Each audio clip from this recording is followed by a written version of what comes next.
I just wasn't strong enough to hold on to something that was pulling away from, and if she wasn't carousing the street or out with other dudes and nothing like that, but there was a power struggle in the home. In 1998, inside an American church, the opening notes of No Weapon brought the entire congregation to a standstill. That historic moment transformed Fred Hammond into an icon of urban gospel, a musician whose songs would help heal millions of wounded souls. But behind the dazzling spotlight was a life marked by tragedy. From a childhood spent on the margins in Detroit, to being pushed out of the very group he had built, to a series of deeply troubling personal controversies, Fred Hammond was never a perfect icon. How could a man carrying so many wounds create a musical legacy capable of bringing hope and healing to the world? This is the true story of Fred Hammond, the glory of success and the controversies behind it. With more than 8 million albums sold, 1 Grammy Award, 9 Dove Awards, and 9 Stellar Awards, Fred Hammond has been celebrated around the world as the father of urban gospel. Over more than 4 decades in music, his songs have not only echoed through churches, but also become a source of spiritual strength for millions of people across the globe. Yet behind that extraordinary reputation was a private life repeatedly shaken by controversy. In 2013, Hammond's name was thrust into the center of public attention when a woman named Nikki Stoney accused him of participating in a secret meeting intended to help NFL star Deion Sanders conceal assets before a divorce. Although the accuser later withdrew her statement and admitted that she had been manipulated, the public image of one of gospel music's leading artists still suffered serious damage. The turmoil did not end there. In February 2023, Hammond's family was shaken once again when his daughter Brianna publicly revealed on social media and reality television that she had allegedly been the victim of serious sexual abuse. Before that, the collapse of Hammond's marriage after 18 years and the harsh stigma surrounding divorce within the Black church community had already made him the target of intense criticism. To understand why such a towering musical figure has endured so much controversy and lasting pain, we have to go back to the place where the first cracks began: Detroit and the ruins of childhood.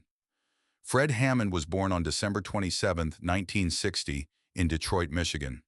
He entered the world at the height of Motown Records, but also during a period when the city was being consumed by severe racial tension. The truth about Fred's birth was a secret his family kept hidden for decades. His mother, Mildred, became pregnant with Fred during an extramarital relationship while she was married to another man. When her first husband discovered what had happened, he chose to leave. Mildred later married Raymond Hammond. Raymond accepted the boy, gave Fred his last name, and became the only father Fred knew throughout his childhood. But that brief period of stability ended in 1969. Raymond died suddenly at just 32 years old. The family's small Detroit home was left without its provider. Mildred was forced to raise 3 sons alone in a city already declining in the aftermath of the 1967 riots. Fred was only 9 years old. His uncles came to him, placed their hands on his shoulders, and told him that he was now the man of the house. The 10-year-old boy did not understand what that title meant in practical terms, but the emotional weight of it was crushing. Night after night, he lay in his room listening to his mother quietly crying in the living room, wondering how the family would survive the days ahead. Things became even more difficult when Mildred moved the entire family to Inglewood, California, in September of that year, hoping to find new opportunities. When life there failed to meet her expectations, she brought the children back to Detroit in December. The constant moving caused Fred to miss 4 full months of school just as he was entering the 4th grade. That disruption pushed him into a prolonged academic crisis. By the time he reached 5th grade, teachers realized that Fred could not keep up with the curriculum. The education system of that era did not stop to help a traumatized child recover. Instead, school officials concluded that Fred might be incapable of handling a standard education and considered placing him in special education classes. It took Fred 3 difficult years to learn to read and write at the same level as the other children his age. He did not fall into depression, largely because of his naturally energetic personality. After school, young Fred found balance by racing into the streets, riding his bicycle, playing baseball, and running with his friends. At the time, sports seemed like the only realistic path available to him. The 10-year-old boy who had been pushed to the margins by his school had no idea that the sounds rising from Detroit's crumbling streets would soon open an entirely different road. The bass guitar and an awakening on stage. Although Fred loved sports, music was the force that kept pulling him back. As he walked through the hallways at school, he would unconsciously hum the deep melodies he had heard on Motown records at home. He was fascinated by James Jamerson's playing on records by The Temptations and by Larry Graham's bass lines with Sly and the Family Stone. At the time, Fred had never even seen a bass guitar in person, but those low frequencies had already planted something inside his mind. When he entered middle school, Fred began working with musical instruments at school. He wanted to learn the trumpet, but the music teacher assessed his abilities and refused. Instead, the teacher placed him on baritone horn in the school's brass ensemble. Because Fred could not read music as quickly as the other students, he relied on the sharp memory he had developed during church services. He listened as the teacher demonstrated the notes, memorized each one by ear, and pretended to be reading from the sheet music in front of him. By the following school year, Fred decided to begin learning the electric bass. He spent hours every day teaching himself, note by note. During high school and into his early 20s, Fred began studying the styles of extraordinary bass players such as Stanley Clarke, Jaco Pastorius, Anthony Jackson, and Marcus Miller. He lived in an environment where funk was not simply a musical preference. It was part of the air people breathed every day. The bass guitar gradually became part of Fred's identity. At the age of 20, Fred's talent earned him a position playing bass for the Winans, the famous professional gospel family from Detroit. Touring with the Winans taught him serious discipline as a working musician. During a tour stop in Los Angeles, Fred had the opportunity to visit a small club called the Baked Potato. That night, he sat less than 3 feet from the stage and watched legendary bassist Abraham Laboriel perform. Fred saw Laboriel control every note with absolute precision. Some notes were played as lightly as feathers, others exploded with enough force to shake the entire room. That night, Fred realized that playing bass was not simply about hitting the correct notes. It was about controlling the pressure of the fingers and the dynamics of the sound. The experience completely changed the way Fred would later approach music in the recording studio. With this new understanding of touch, power, and rhythm, Fred was ready to enter a new chapter, one in which he and his friends would create a genuine musical revolution. The birth of Commissioned and the Bitter Betrayal. In 1985, Fred Hammond and 5 other friends formed the group Commissioned. Together, they developed an entirely new sound for contemporary urban gospel. They drew harmonic inspiration from the Clark sisters, blended it with the traditions of doo-wop, and brought the driving funk rhythms of Detroit's streets into songs built around messages of faith. Fred served as the heartbeat of the group. He played bass, helped write the music, and performed lead vocals. Commission signed with Light Records and released its debut album, I'm Going On, in 1985. The group quickly built a devoted audience. In 1990, their album Will You Be Ready won the Dove Award for Black Gospel Album of the Year and received a Grammy nomination. By the early 1990s, Fred was bringing influences from major R&B producers such as Jimmy Jam, Terry Lewis, and Babyface into the group's 7th album, elevating Commission's sound to an entirely new level. As his career continued to rise, Fred's personal life was undergoing profound changes. He married Kim Hammond in 1986. Having grown up without a father, Fred had never seen an example of what it meant to be a financially responsible man. His immaturity pushed the marriage into a serious crisis during its first 3 years. Kim decided to leave. Fred lived alone in the empty house for 3 weeks. In that silence, he was forced to confront himself and made the decision to change from within. Kim eventually returned. The marriage stabilized, and they later welcomed their daughter Brianne and their adopted son Darius. But inside Commissioned, tensions were beginning to build. After a decade of leading the group, holding its members together, and fighting for its survival, Fred found himself facing doubt from the very people who had stood beside him. During a group meeting in 1995, one member stood up and told Fred directly that they no longer believed he was the leader of the group. They also said they did not believe God had chosen him to lead them. The record label made it clear that it supported Fred and gave him permission to fire the other members while keeping the Commission name. But Fred chose not to fight. He remembered the biblical story of people doubting those closest to them and realized that no matter how many awards he brought them, they would never accept his leadership.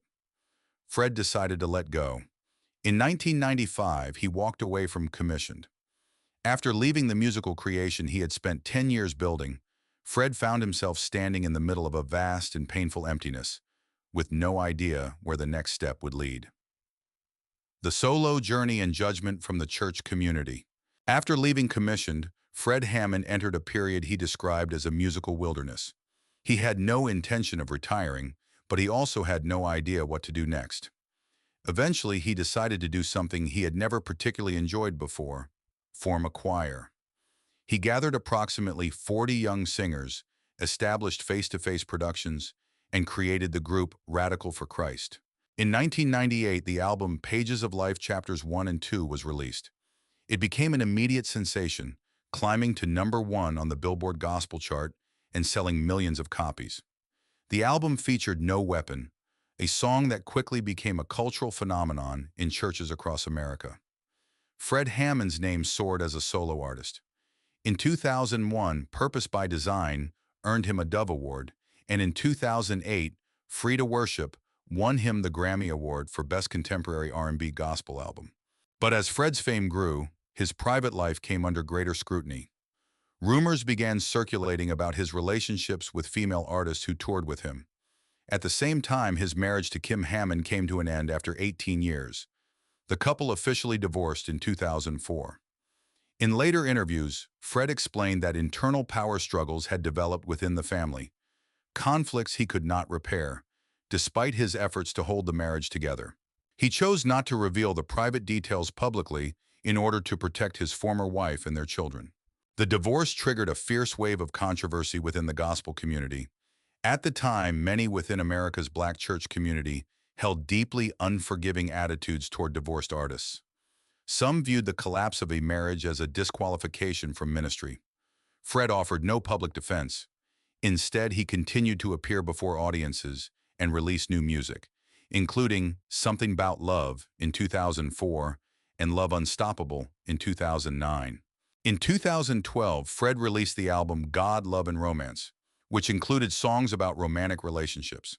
The decision drew criticism from some conservative listeners who argued that a divorced artist had no right to sing about romance. Fred refused to back down. He insisted that the purpose of his music was to meet people where they actually lived, and romantic love was a real part of that life.